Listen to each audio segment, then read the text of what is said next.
बिस्मिल्लाहिर्रहमानिर्रहीम। अस्सलाम वालेकुम। मेरा नाम सज्जाद है और आप लोग देख रहे हैं ऐसे ट्रैवल जोन यूट्यूब चैनल। आज की इस वीडियो में हम बात करेंगे उन ममालिक की जो फ्रेश पासपोर्ट पे भी वीज़ा ग्रांट कर देते हैं। वो किन डॉक्यूमेंट्स को देखते हैं, वो आपको किस तरह एवेल्युएट करते हैं, वो आपकी स्टेटमेंट को किस नज़रिए से देखते हैं और उनका आपको वीज़ा ग्रांट करने के लिए आपकी किन किन डॉक्यूमेंट्स का स्ट्रॉन्ग होना ज़रूरी है। आज की इस वीडियो में हम इसी मुतालिक बात करेंगे। अगर आप भी इस बारे में जानना चाह रहे हैं तो हमारी वीडियो को आखिर तक देखें, और अगर अभी तक आपने हमारे चैनल को सब्सक्राइब नहीं किया, हमारे चैनल को सब्सक्राइब कर लें, बेल बटन को क्लिक कर लें ताकि हमारी आने वाली वीडियोज़ आप तक बआसानी पहुँच सकें। दोस्तों, इस टाइम पाकिस्तान से वो ममालिक जिनका वीज़ा लेना फ्रेश पासपोर्ट पे आसान है, उसमें जापान इस टाइम सर फहरिस्त है। उसकी पाकिस्तान के लिए वीज़ा फ़ीस कोई भी नहीं है। इसके बाद अगर हम किसी मुल्क की बात करें जो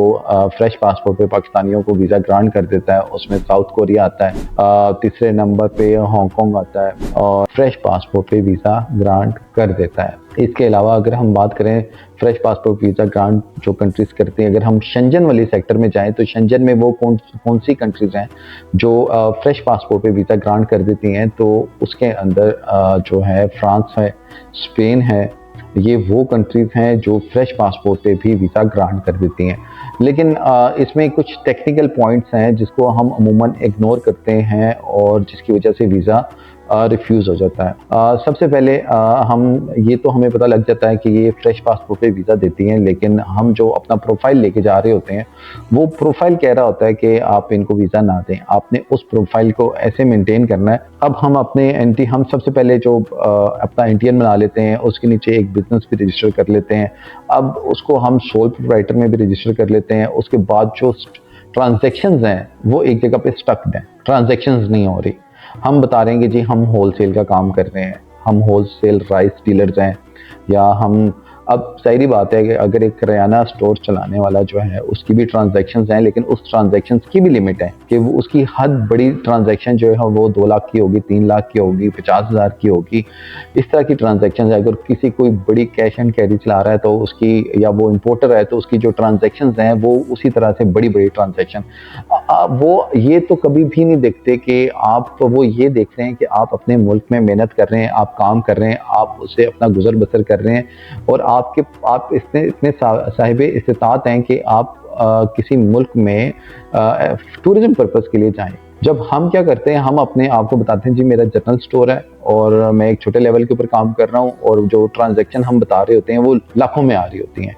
हम बिजनेस ट्रांजैक्शंस को और पर्सनल ट्रांजैक्शंस को हम बीच में मिक्सअप कर देते हैं, जिसकी वजह से एम्बेसडर हमारी जो बैंक स्टेटमेंट है, हमारे जो फाइनेंशियल्स हैं, हमारे जो टैक्स रिटर्न्स हैं, ये हमारे केस में रीढ़ की हड्डी का काम करते हैं।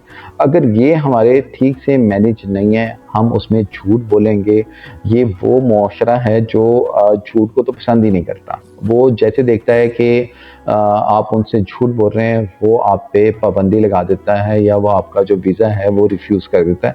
जापान, अगर आप उनसे सच बोलते हैं, आप उनको बताते हैं कि मैं एक किराना स्टोर चला रहा हूँ, एक जनरल स्टोर चला रहा हूँ और मेरी मंथली इनकम जो है वो 60 से 70 हज़ार रुपये की है, और आपका जो बैंक अकाउंट भी है वो भी यही बता रहा हो, तो वो आपको वीज़ा दे देते हैं, फ्रेश पासपोर्ट पे भी दे देते हैं।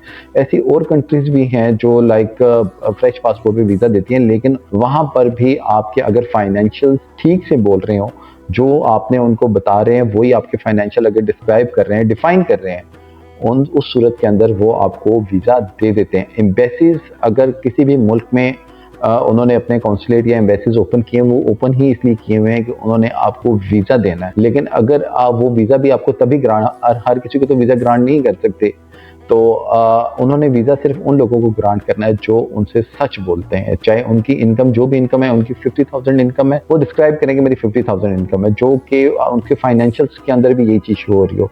हम क्या करते हैं, अपने आने वाले दोस्तों से, फ्रेंड एंड रिलेटिव से हम कहते हैं कि आप ट्रांजैक्शंस करते हैं, हमारी बैंक जो है वो थोड़ी स्ट्रांग हो जाएगी और उस वजह से जो है ना हमें एम्बेसी वीज़ा ग्रांट कर देगी। तो इस तरह की कोई भी बात नहीं है। आप सच्चे रहें, आप ऑर्गेनिक रहें, ऑर्गेनिक डॉक्यूमेंट्स उनको प्रोवाइड करें, इंशाल्लाह वो आपको वीज़ा ज़रूर देंगे। अगर आपको इस सारे प्रोसेस में ऐसे ट्रेवल्स की हेल्प चाहिए तो we are here for you.